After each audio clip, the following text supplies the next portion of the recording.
O Brasil tem um monte de negócio que dá errado. Isso não é nenhuma novidade para quem é brasileiro. Mas se tem uma coisa que dá muito certo no Brasil é o agronegócio. E hoje eu vou te mostrar tudo sobre os fiagros. Será que realmente dá para ganhar dinheiro investindo no agronegócio? Será que vale a pena investir? Nosso bate-papo aqui vai mostrar para você todas as vantagens e, é claro, também as desvantagens, porque não existe almoço grátis nesse mundo, meu caro. E também uma ciladaça que muito investidor acaba entrando. Antes de entrar de sola nessa parada, vou te passar um recado rapidinho aqui. Do dia 10 ao dia 12 de janeiro vai rolar a semana Enriquecendo em Dólar. Primeiro link aqui na descrição, ó, você clica e deixa o seu nome e seu e-mail para você receber todos os materiais e também participar das nossas aulas ao vivo. Ações, fundos imobiliários, renda fixa, enfim, tudo para você investir com tranquilidade e segurança na terra do Tio Sam para construir seu patrimônio em moeda forte e também receber renda passiva em dólar. Começar o nosso bate-papo aqui falando o que é o agronegócio. Ele é formado por 4 pilares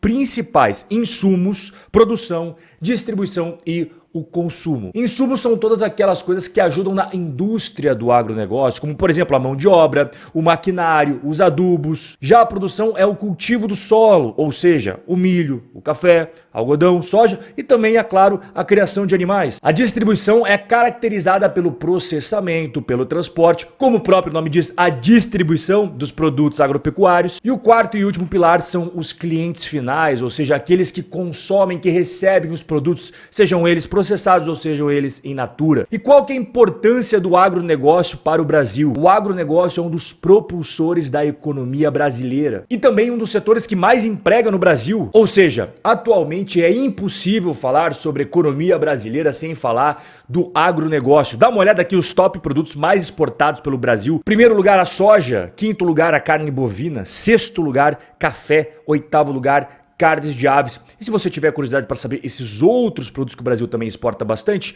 ali ó, óleos brutos de petróleo, minério de ferro, óleo combustível de petróleo. Mas isso daqui, óbvio, não faz parte do agro, mas eu coloquei ele só para complementar a informação para você que é mais curioso. Dá uma olhada nesse mapa do Brasil que vai de 1973 a 2018 e mostra a área cultivada para a produção de soja no Brasil.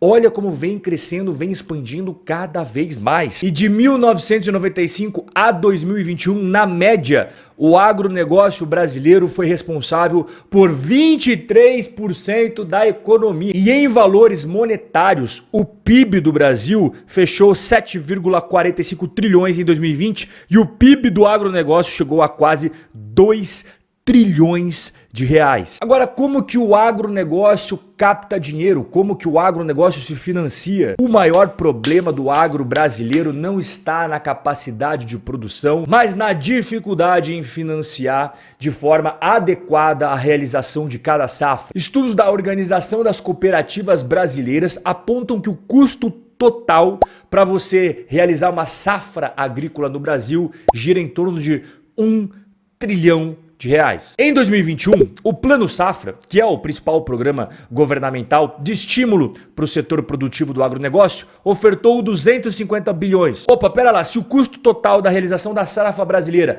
é 1 trilhão de reais e o Plano Safra conseguiu só entregar para as pessoas financiamentos subsidiados até 250 bilhões, você percebe que fica faltando 750 bilhões? Essa parte faltante gigantesca vem através de financiamentos direto com os bancões e também vem através das operações de barter, que daqui a pouco eu vou explicar para você o que é. Mas antes só deixa eu explicar rapidamente o que é o Plano Safra, porque é fundamental você saber. Todos os anos o governo federal ele destina verbas públicas para custear o Plano Safra. Trata-se do maior incentivo financeiro para o agronegócio brasileiro. As linhas de crédito do Plano Safra para 2022/2023 cobravam juros de 5% para a pequena agricultura familiar, 8% para o médio produtor rural e juros de 12% para as demais cooperativas e produtores maiores. Mas pera lá, se a taxa Selic hoje está em 13,75%, como é que esses empréstimos são de 5%, de 8%, muito abaixo da taxa básica da economia brasileira? É aqui que entra aquela verba pública de 250 bilhões de reais que eu falei agora há pouco. A diferença entre a taxa de juros Selic e essas taxas de juros baixinhas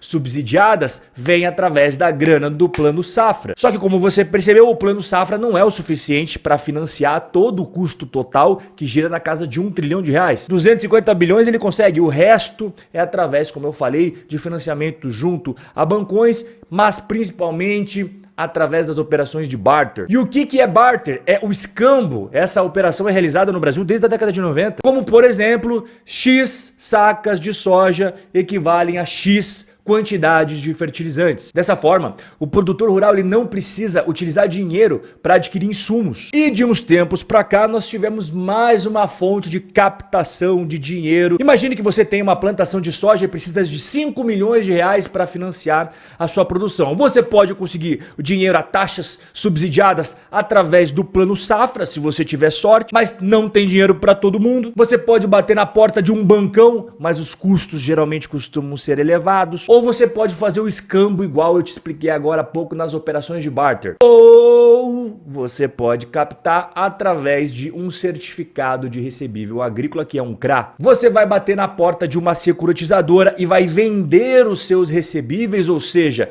direitos de recebimento futuros, aquelas vendas que você já fez para a China, para os Estados Unidos e para a Europa, te dão direito a receber valores, certo? Esse direito a receber algo no futuro se chama recebível. Então você simplesmente vai vender esses direitos futuros, esses recebíveis, para uma securitizadora. A securitizadora, por sua vez, vai exigir garantias que você deve apresentar, como por exemplo, hectares de terras da sua fazenda. E a securitizadora vai transformar essas contas que você tem a receber, esses recebíveis, em certificados de recebíveis do agronegócio. Então, após essa operação, você vai sair com o dinheiro na mão, inclusive podendo antecipar os recebíveis em sua totalidade, sem a necessidade de aguardar até o final do contrato para receber a grana. E o dinheiro dos chineses, dos americanos, dos europeus, quando eles fizerem os pagamentos, que antes iria para sua conta, agora vão para a conta da securitizadora. E a securitizadora, por sua vez, vai repassar os valores pagos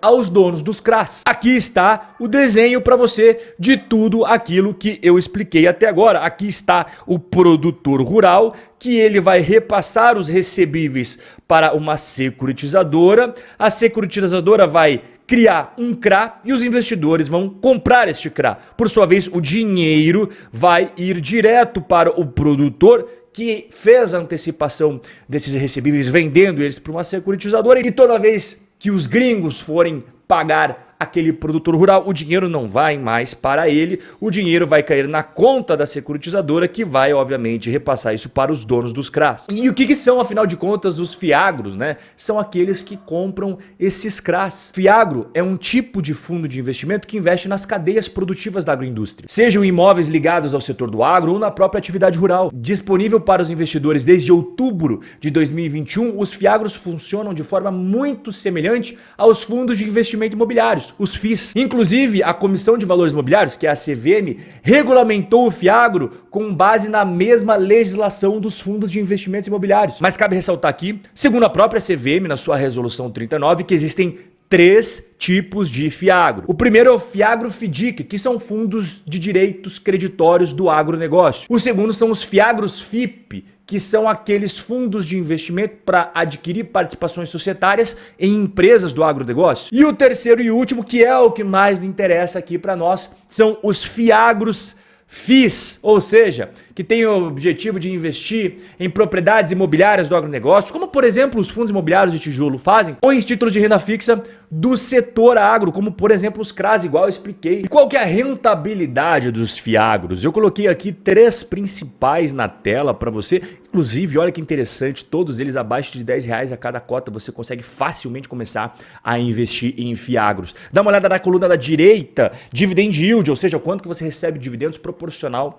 ao valor da cota na bolsa. São valores bem atrativos, acima de 15% ao ano. E aqui que vem a grande cilada. Lembra no começo do vídeo que eu falei que ia contar para você de uma cilada que os investidores cometem? Eles só analisam o dividend yield e esquecem de analisar todo o resto. Veja que eu deixei para falar de rentabilidade de dividendos depois de eu ter explicado tudo para você sobre o agronegócio, os CRAs e os fiagros, porque os dividendos são apenas consequência. É como aquela maçã suculenta que o cara só fica olhando para a maçã, mas ele esquece que aquilo é fruto de um solo fértil, de troncos sólidos e uma árvore sem pragas. Então a cilada que eu vejo a maior parte dos investidores, principalmente os iniciantes, cometendo meter é investir apenas olhando para o dividend yield. Ele entra nos sites ali, vê qual que paga mais e vai comprar só aquilo lá. Já o investidor inteligente, ele faz as seguintes perguntas. Qual que é a carteira deste Fiagro? Então ele vai perceber que ele investe em CRAs, que ele tem uma parte de dinheiro em caixa. Outra pergunta, quais setores ele investe? Você vê lá que tem produtor rural, você tem insumos agrícolas, cooperativas, indústria alimentícia. Este fundo está diversificado?